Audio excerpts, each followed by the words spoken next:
ajaran sihir atau kepalsuan yang dapat memisahkan antara seorang suami dengan istrinya, itulah yang dimaksud dengan ilmu keluar dari jasad.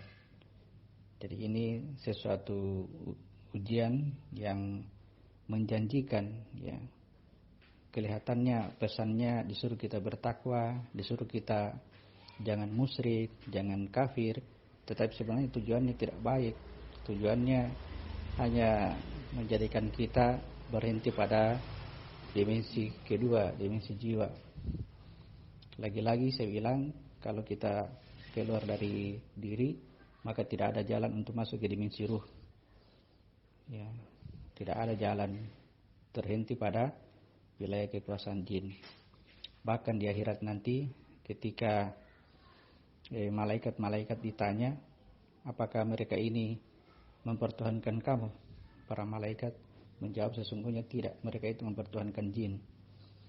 Jadi kekuatan didapatkan dari ilmu keluar dari tubuh yang selama ini dibahasakan atas pertolongan Allah, atas pertolongan dari malaikat Allah, semua itu kepalsuan, ya. Karena apa? Karena yang bekerja di situ adalah iblis yang berusaha membenarkan apa yang kita sangkakan. Jadi sangat membahayakan. Jadi bukan main-main bahwa ketika kita mengikuti ajaran ifrit dengan pengetahuan itu tidak ada masalah. Sebenarnya masalah yang sangat besar, karena pengetahuannya sudah jelas bahwa Sulaiman menolak ajaran ifrit dan mengikuti ajaran orang yang berilmu dari ahli kitab.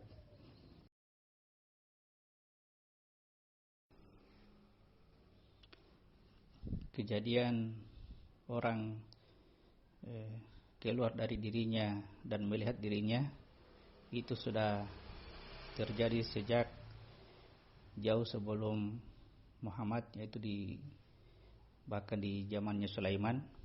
Ya, disitulah Allah mengajarkan bahwa jalur seperti ini jalur yang ditolak oleh Sulaiman. Ya, ketika Sulaiman ingin memindahkan singgasana Balqis, ada golongan ifrit yang menawarkan bahwa singgasana itu akan sampai di hadapan Sulaiman sebelum dia beranjak dari kursinya. Inilah yang menjelaskan tentang ilmu keluar diri yang notabene akan terjadi pada setiap orang yang berspiritual, melakukan kegiatan spiritual tanpa dasar petunjuk dari Al-Quran, dengan niat yang tidak lurus, ya. Bahkan ini bisa mengarah kepada, ya, kenapa dikatakan jalur kiri, karena ketika kita keluar dari jasad kita ini, berarti kita akan memasuki alam langit dan bumi secara makro. Kemudian kalau kita berada pada wilayah makro, maka kita berhenti di alam jin dan tidak ada jalan untuk bisa mencapai alam ruh atau alam malaikat, apalagi masuk kepada alam ketuhanan. Sedangkan Allah sudah memberikan jalan untuk bisa mencapai alam ruh dengan alam ketuhanan, yaitu melalui perjalanan secara mikro pada diri. Ya, inilah yang diajarkan oleh Sulaiman, yang diajarkan oleh ahli kitab yang berilmu kepada Sulaiman, yaitu dengan cara, ya, mata sebelum matamu berkedip. Ya, ini juga sudah dijelaskan bahwa apa yang dilakukan Sulaiman dalam kerajaannya, kerajaan jin, itu bukan sesuatu yang palsu atau sihir, melainkan dia melakukannya dengan petunjuk Allah. Tapi kebanyakan manusia akan condong kepada ilmu ini sampai disebut dengan ilmu istilah yang canggih-canggih, misalnya ilmu para wali, atau ya, dibahasakan juga spiritual. Tapi sebenarnya Al-Quran mengatakan ini ilmu yang tertolak, bukan ajaran para nabi, bukan pula ajaran keselamatan. Kenapa demikian? Karena kalau kita bertahan pada kegiatan keluar diri tadi secara makro, kita hanya sampai di alam jin, di mana di akhirat nanti perjalanan alam jin adalah sampai di wilayah api. Jadi ya tempatnya akan menjadi kekal di neraka selama-lamanya. Yang lebih membahayakan adalah ketika iblis membenarkan apa yang kita sangkakan, sehingga kita merasa seakan-akan berada pada jalan yang benar. Ya, ada rasa kenikmatan, ada rasa kebahagiaan. Ya, karena dengan kegiatan spiritual seperti itu, ya, kita merasa benar. Ya, kita merasa tidak melakukan sesuatu yang keliru. Ya. Namun demikian, kalau selama tidak berpegang kepada Al-Quran, kembali kepada Al-Quran, maka ya, ini akan menjadikan kita berhenti pada wilayah api atau neraka.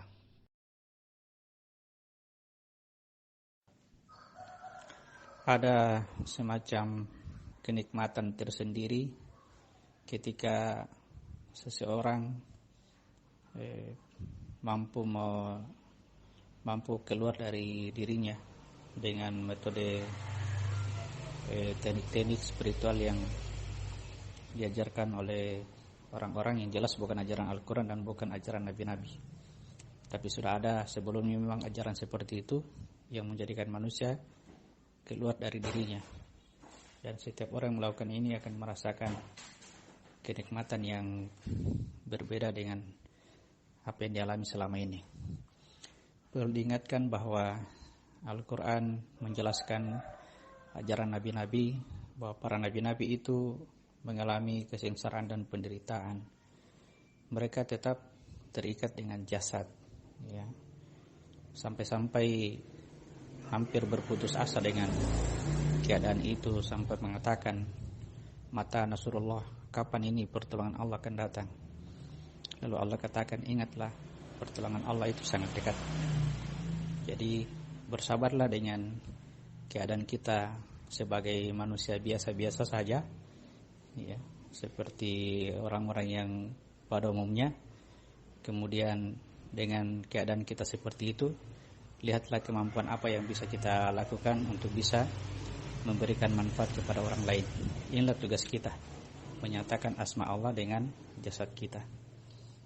Bersabar karena janji Allah pasti benar.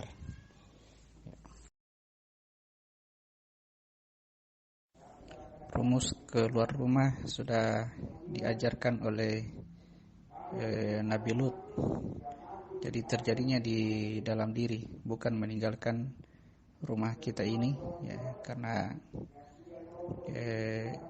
jalur yang diajarkan oleh Nabi Lut itulah jalan Allah. Jadi keluar dari rumah lalu berjihad di jalan Allah, itu prosesnya terjadi di dalam diri. Kemudian ya proses terjadi dalam diri ini, ya ujiannya juga tidak mudah, tidak gampang, karena kita akan diperhadapkan dengan harta rampasan perang.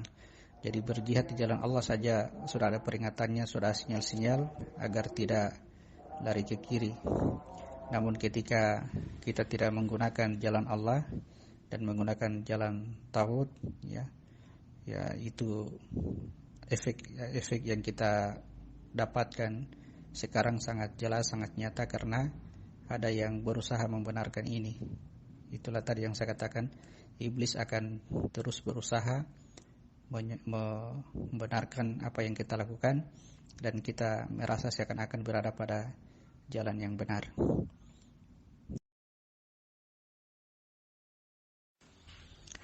Jadi jika pengetahuan itu telah sampai kepada kita bahwa peristiwa melihat diri atau ya keluar dari diri kemudian melihat jasad kita ini merupakan hal yang keliru, maka untuk memperbaikinya ya, kita kembali lagi kepada jasad, kemudian melakukan praktik sholat, karena proses pemindahan singgasana Balqis menurut ajaran yang diajarkan oleh seorang yang berilmu dari ahli kitab, itu maksudnya ahli kitab adalah kondisi kita dalam keadaan berjasad, kemudian ilmu itu adalah petunjuk dari Allah ya. Maka proses sebelum mata berkedip itu adalah ya, pada saat mata sebelum terbuka itu singgasana Balqis sudah berpindah, dan perpindahannya adalah perpindahan titik-titik yang ada pada diri kita. Jadi kita tidak melihat singgasana itu saat ini atau sekarang ini ketika kita melaksanakan sholat, melainkan pada suatu saat tertentu ketika Allah ridha, maka Allah memperlihatkan tanda-tanda di segenap ufuk dan juga pada diri kita. Jadi berbeda keadaannya, yang satu kita melihat diri kita atau jasad kita, kemudian kita berkelana kemana-mana ya. Yang satu lagi kita tidak melihat apa-apa tetapi diperlihatkan oleh Allah dan kita tidak memiliki kuasa. Kita hanya ikut apa yang dikehendaki oleh Allah menurut rumus yang kita lakukan pada saat mempraktikkan sholat itu.